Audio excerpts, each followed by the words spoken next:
پروردگار جس نے دعا کے لیے کہا سب کی مرادیں پوری کر دے۔ میرے اللہ ہمیں مانگنا نہیں آتا، تجھے عطا کرنا آتا ہے۔ یا اللہ تیرے فقیر، تیرے بھکاری، تیرے منگتا تیری بارگاہ میں ہاتھ پھیلا کر تیرے محبوب کا صدقہ مانگتے ہیں، پنجتن پاک کا صدقہ مانگتے ہیں، غوث اعظم کا صدقہ مانگتے ہیں۔ مولا ہمارے دلوں کو کیا چاہیے، ہماری حاجتیں کیا ہیں، تو سب جانتا ہے، ہم تجھ سے کیا بیان کریں۔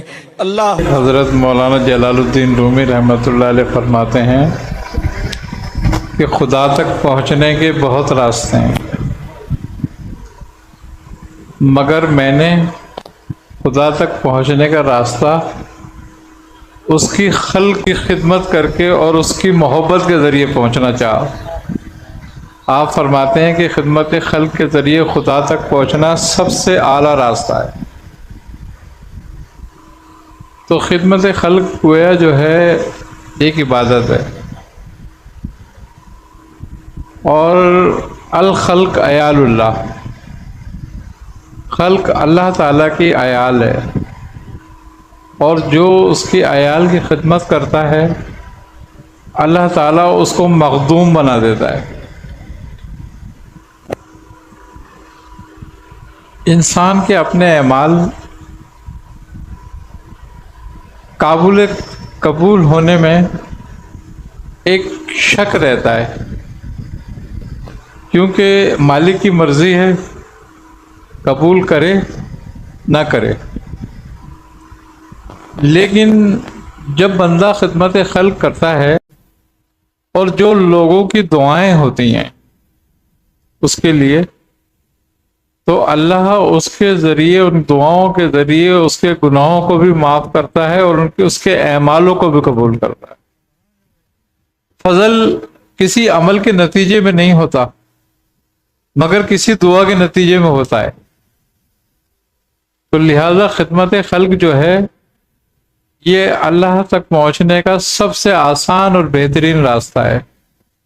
جس نے خدمت خلق کو اپنایا گویا اس نے وہ کام اپنا لیا جو اللہ تبارک و تعالیٰ کا پسندیدہ کام ہے۔ ہم نیکیاں کرتے ہیں، نمازیں پڑھتے ہیں، روزے رکھتے ہیں، نیک اعمال کرتے ہیں۔ یہ نیک اعمال ایک حصہ ہیں، اللہ تک پہنچنے کا پورا راستہ نہیں۔ کیوں کہ اعمال کی قبولیت ایسے ہی ہے جیسے کوئی پل صراط پر ہو، کہ وہ اگر قبول ہو گیا تو گزر گیا، اور وہ قبول نہ ہوا تو کٹ گیا، گر گیا، اور شدید خطرات اس میں موجود ہیں، ریا کا، تکبر کا، نیتوں کا، ارادوں کا۔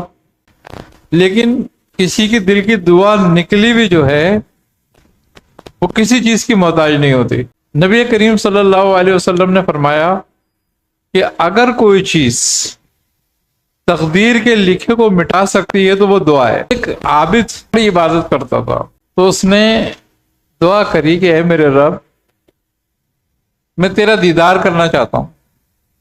تو فرمایا کہ ہمارا دیدار کرنا چاہتا ہے؟ اس نے کہا ہاں۔ تو کہا جا فلاں مارکیٹ میں فلاں برتن بیچنے والا ہے، وہاں چلا جا۔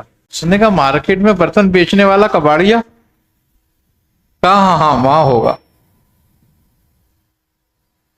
وہ پریشان ہو گیا، اس نے کہا یہ کیسے ہو سکتا ہے؟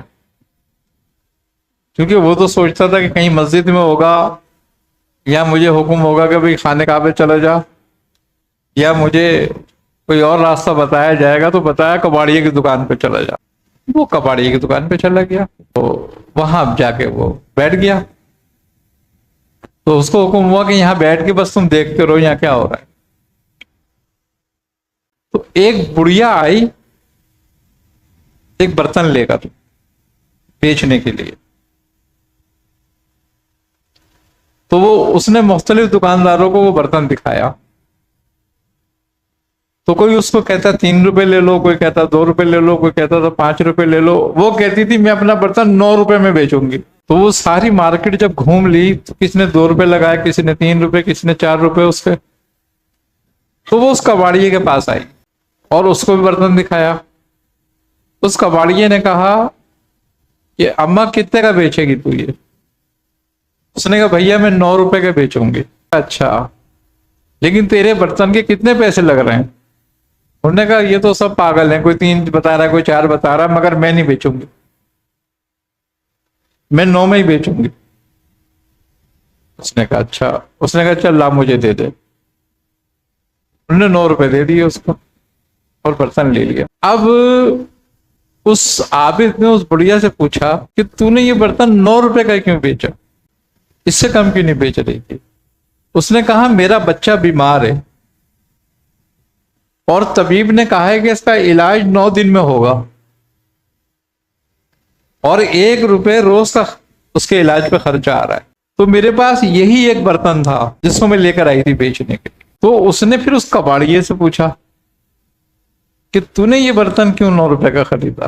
اس نے کہا اس لیے کہ اس بڑھیا کو 9 ہی روپے کی ضرورت تھی، اگر میں برتن لے کر اس کی مدد کرتا تو اس کی عزت نفس کو ٹھیس پہنچتی، لہذا میں نے وہ برتن کی قیمت ادا کر دی 9 روپے، جبکہ وہ برتن 3 روپے سے زیادہ کا نہیں ہے. اور وہ بڑھیا دعائیں دیتی ہوئی چلی گئی. تو اللہ تبارک و تعالی نے اس عابد کو فرمایا کہ تو نے دیکھا دونوں طرف میں تھا، ضرورت مند میں تھا اور حاجت روا میں تھا، تو دیکھا تو نے مجھے. تو بات یہی ہے، بزرگ کہتے ہیں کہ اگر اللہ تعالیٰ کا دیدار کرنا ہے تو ضرورت مندوں میں دیکھو، حاجت مندوں میں دیکھو.